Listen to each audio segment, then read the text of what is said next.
Euronews. Las noticias.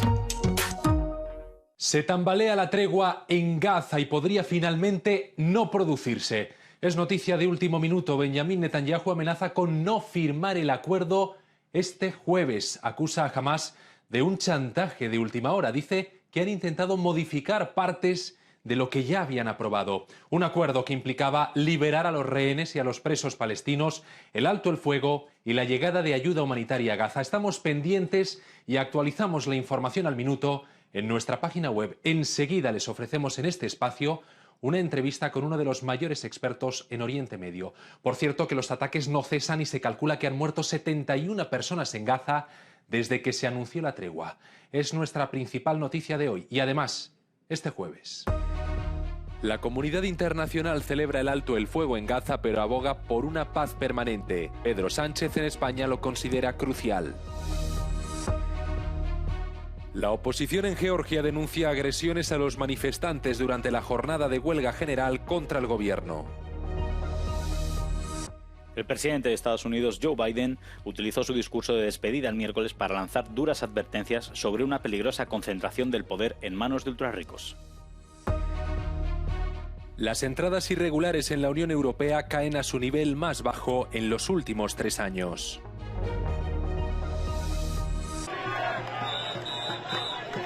Confirmado el acuerdo de alto el fuego entre Israel y Hamás, ofrecerá un respiro necesario a la población de Gaza que lleva 15 meses de guerra. Los líderes mundiales han acogido este hecho con los brazos abiertos.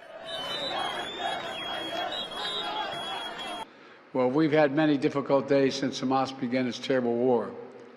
We've encountered roadblocks and setbacks. We've not given up. And now, after more than 400 days of struggle, a day of success has arrived. El primer ministro de Canadá, Justin Trudeau, que acaba de anunciar su dimisión tras semanas de agitación interna, también se ha pronunciado. Canada stands ready to do whatever it can to ensure the success of this agreement. But more than that, this ceasefire gives us hope. Hope that we can now focus our attention on a true, lasting political solution to this conflict. El ministro de Exteriores del Reino Unido asegura que el acuerdo es una oportunidad para que ambas partes inicien el proceso de recuperación y para que acabe esta pesadilla.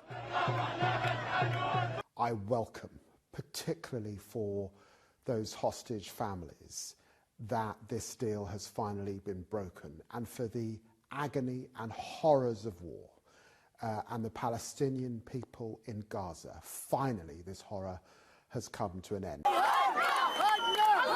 El secretario general de la ONU, que ha desempeñado un papel decisivo en la guerra, también ha expresado su alivio tras el anuncio del acuerdo.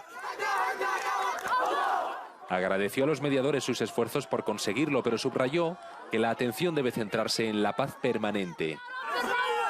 Ending the occupation and achieving a negotiated two-state solution with Israel and Palestine living side by side in peace and security, in line with international law, relevant UN resolutions and previous agreements, remain an urgent priority.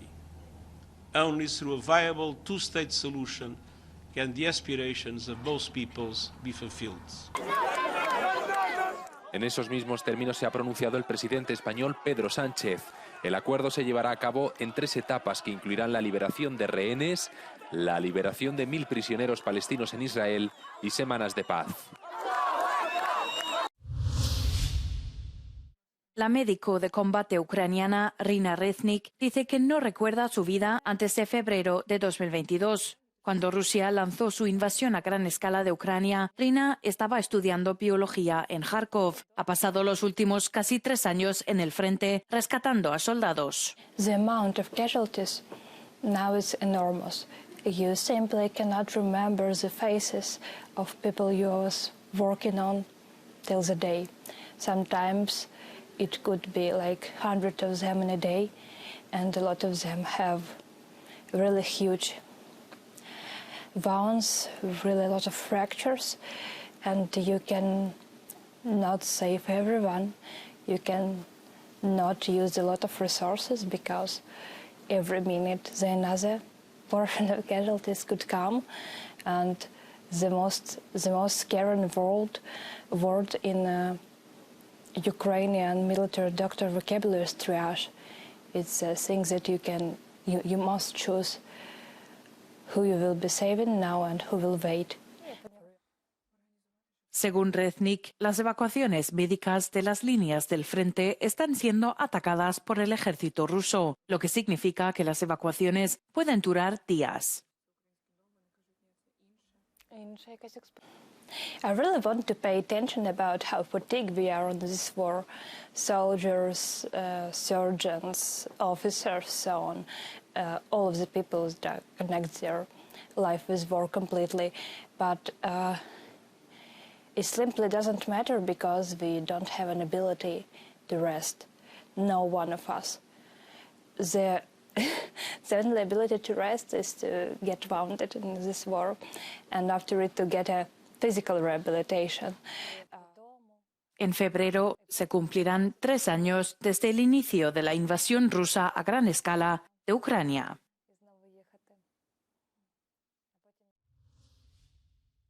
Yo creo que la presión para que esta tregua se lleve a cabo es una presión muy grande. Y aquí sí hay que decir que Trump está cumpliendo un rol muy fuerte de presionar también al gobierno de Israel y en forma indirecta también a los países árabes para que hagan que esta tregua se lleve a cabo. Más por parte de la administración electa que por parte de la administración Biden. Primero que la administración Biden hay que tener en claro que fue de alguna manera la que principalmente trabajó en la preparación. Es un acuerdo que en líneas generales ya estaba sobre la mesa hace 8 meses atrás. Todavía Hamás tenía un poderío militar muy diferente del que tiene hoy. La llegada de Trump al poder y de alguna manera la enorme influencia que tiene Trump, yo creo que sí ejerce una presión muy importante sobre el gobierno de Israel y también sobre los países árabes. Netanyahu en este caso estaría pensándose si firmar o no lo acordado. Puede ser que apunta a algunas dificultades que está colocando Hamás sobre la mesa a última hora, como ya ha sucedido en el pasado, pero también no me extrañaría que esto se deba también a algún tipo de presión interna que sabemos que existe dentro de algunos ministros del gabinete israelí. ¿Qué papel ha jugado y está jugando ahora la Unión Europea desde su punto de vista? Europa ha jugado un rol bastante poco edificante, por llamarlo de alguna manera, bastante poco positivo y se ha mostrado más solidaria o más preocupada con el sufrimiento palestino que con lo que nosotros consideramos las genuinas necesidades de defensa o de seguridad de Israel para la sociedad israelí, el tema de los rehenes. El tema del retorno a casa de los rehenes es un trauma abierto, es una herida abierta y nada se va a poder resolver hasta que este tema no se resuelva. La Unión Europea está estudiando un amplio levantamiento de las sanciones a Siria, según un documento al que ha tenido acceso Euronews.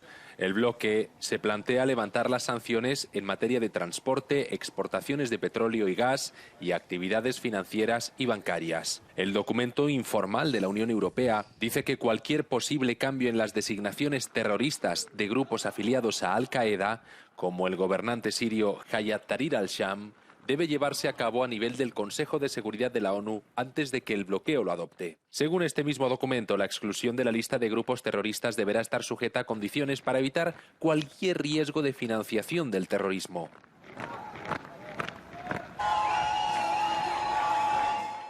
El documento oficioso fue elaborado por el Consejo de la Unión Europea para las negociaciones y se espera que sea debatido en profundidad durante una reunión de ministros de Asuntos Exteriores de la Unión el 27 de enero.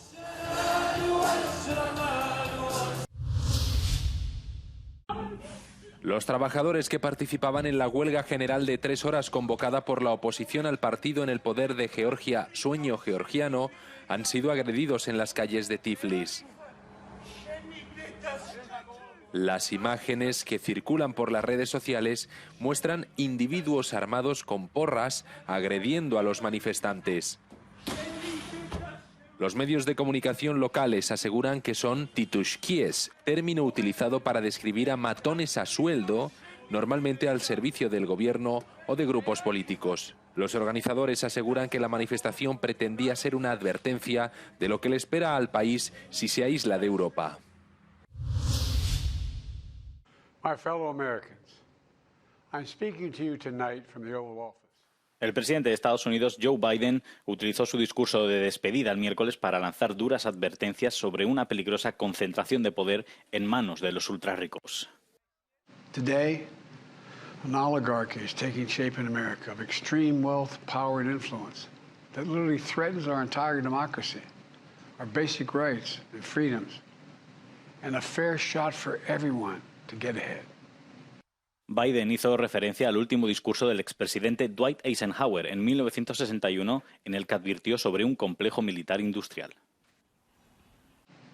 6 decades later, I'm equally concerned about the potential rise of a tech industrial complex that could pose real dangers for our country as well.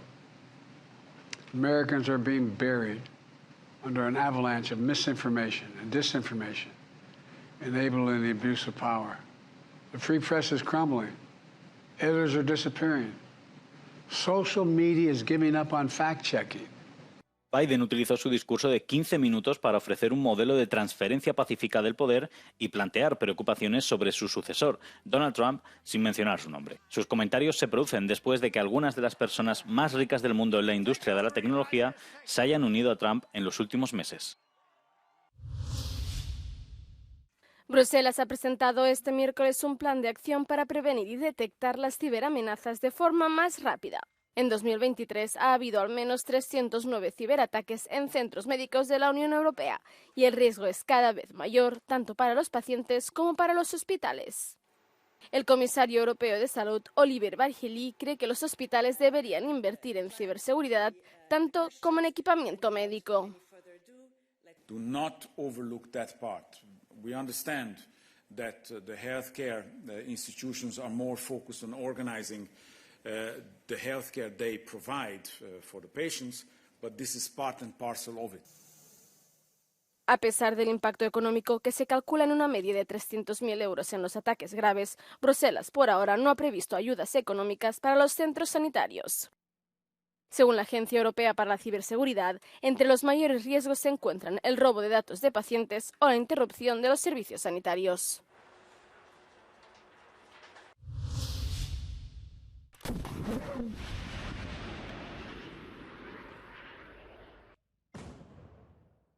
La seguridad es la principal prioridad de Polonia durante su presidencia rotatoria del Consejo de la UE, que comenzó el 1 de enero y durará 6 meses. En una entrevista con Euronews, el ministro de Asuntos Europeos de Polonia ha explicado que la seguridad significa que Europa sea totalmente independiente de Rusia en términos de energía. Naszym celem powinno być kompletne odcięcie się od dostaw paliw kopalnych z Rosji i dostaw surowców. Z dwóch powodów. Po pierwsze, żebyśmy my byli bezpieczniejsi, a po drugie dlatego, że nie możemy finansować reżimu, który dopuszcza się takich okrucieństw. Desde el comienzo de la guerra en Ucrania, Europa ha reducido su dependencia de Rusia, pero algunos países como Hungría, Eslovaquia o Austria se muestran menos entusiastas. Y esto puede suponer un gran desafío para Varsovia. Polonia ha declarado su disposición a participar en los programas de cooperación de la UE, incluidas las compras conjuntas de municiones o la cooperación en el fortalecimiento de las infraestructuras críticas, pero recuerda que el garante de la seguridad sigue siendo la OTAN. Polska ma tu zdanie jednoznaczne. Wszelkie inicjatywy wspólne unijne muszą być komplementarne i muszą współpracować w tym zakresie z NATO. NATO jest podstawą naszego bezpieczeństwa. Para la alta representante de la UE, Kaja Kallas, la OTAN y Bruselas tienen funciones complementarias en materia de seguridad. We have complementary roles. I mean, NATO is dealing with the military issues, the military planning for defense.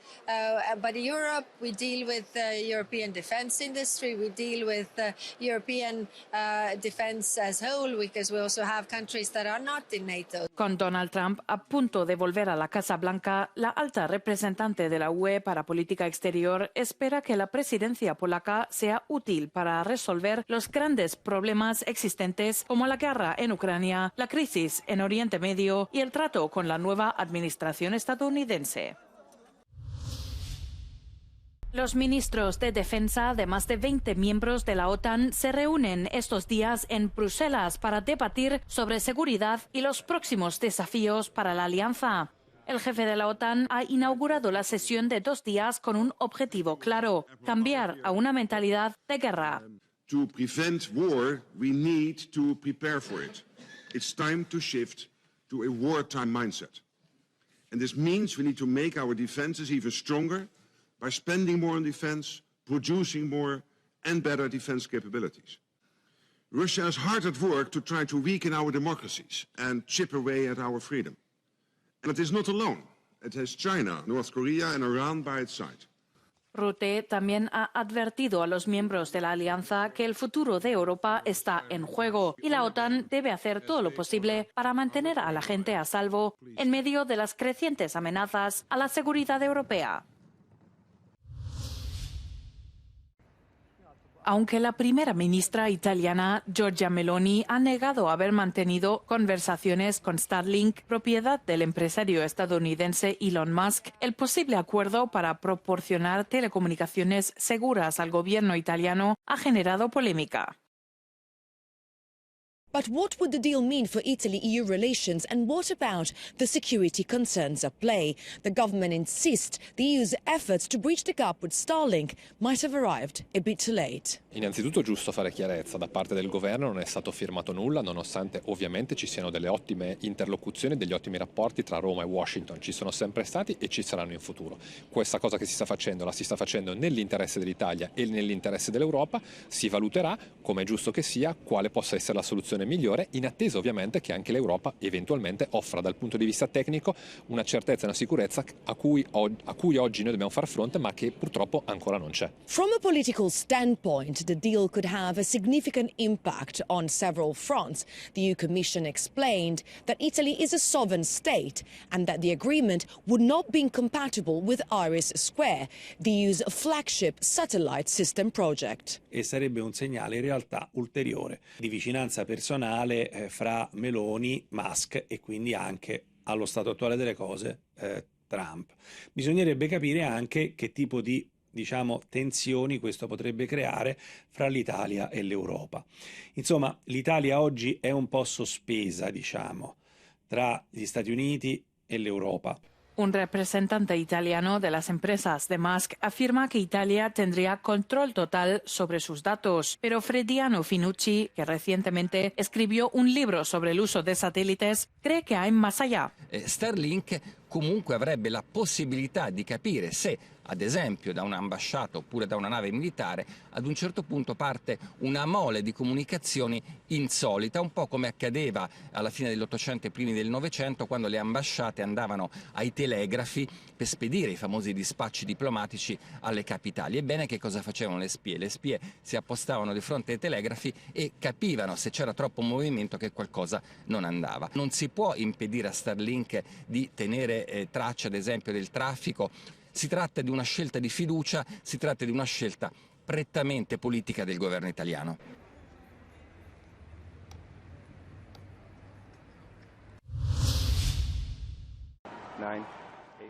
Blue Origin lanzó un nuevo cohete en su primer vuelo de prueba el jueves. La empresa de tecnología espacial, fundada por Jeff Bezos, está enviando un prototipo de satélite a la órbita de la Tierra. El cohete transportaba una plataforma experimental diseñada para albergar satélites o liberarlos en sus órbitas correspondientes. Si bien se esperaba que esta misión durara 6 horas, el cohete está construido para transportar naves espaciales y, eventualmente, astronautas a la órbita y a la Luna.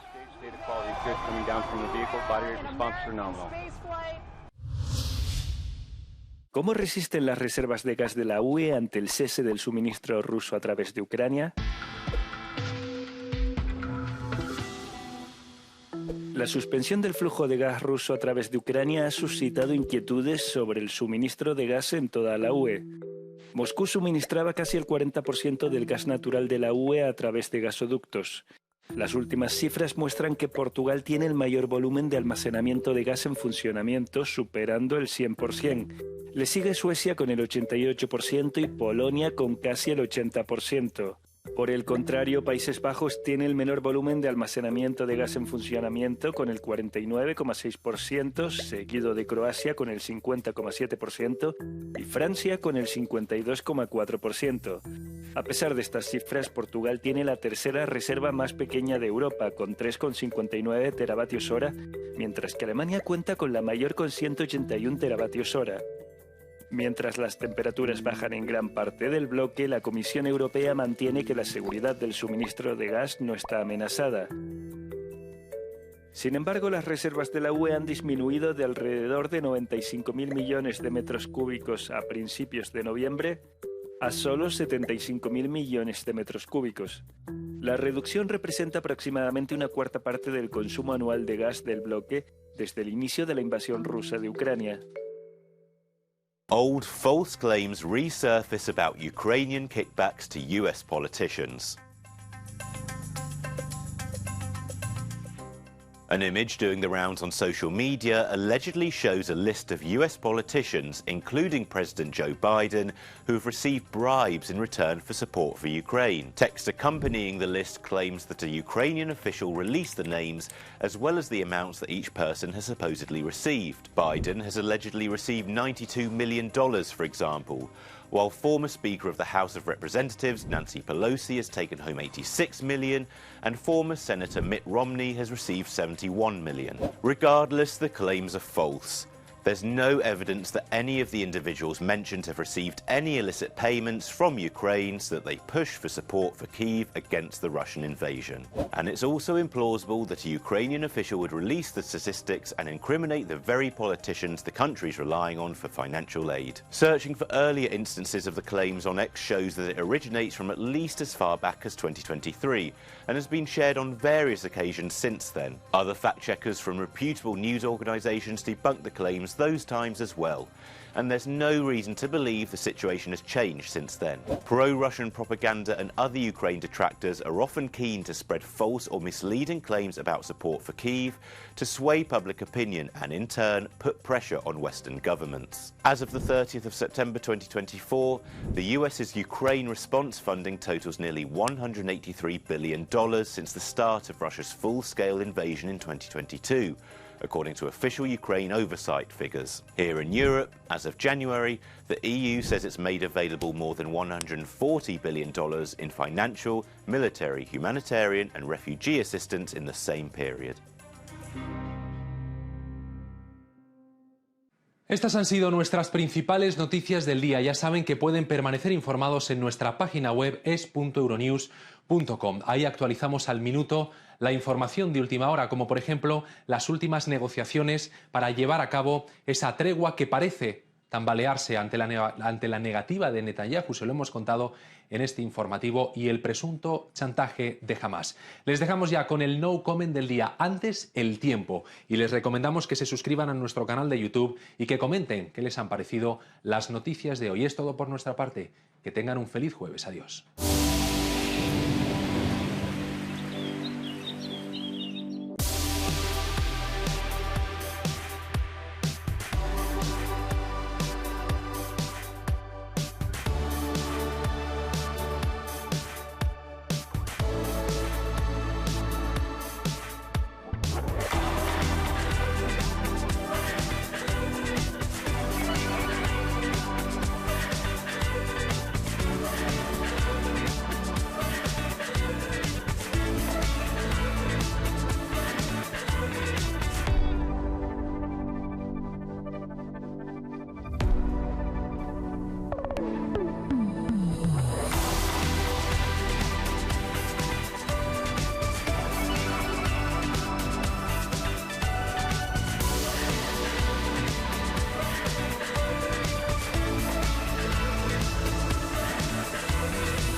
Ignition and liftoff. Go Firefly, go iSpace, go Falcon.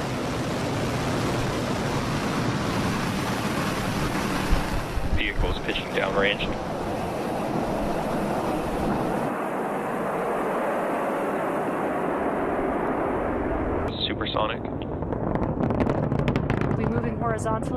helps the vehicle. That prepares the vehicle for stage separation. That's when the second stage carries the payloads and continues with its journey with SES-1, or second stage, and MECO, stage separation, and SES-1. Stage separation confirmed. MVAC ignition. And great views. We watched as we shut down those 9 Merlin M1D engines, stage separation, and now you can see there on your screen that MVAC engine has ignited.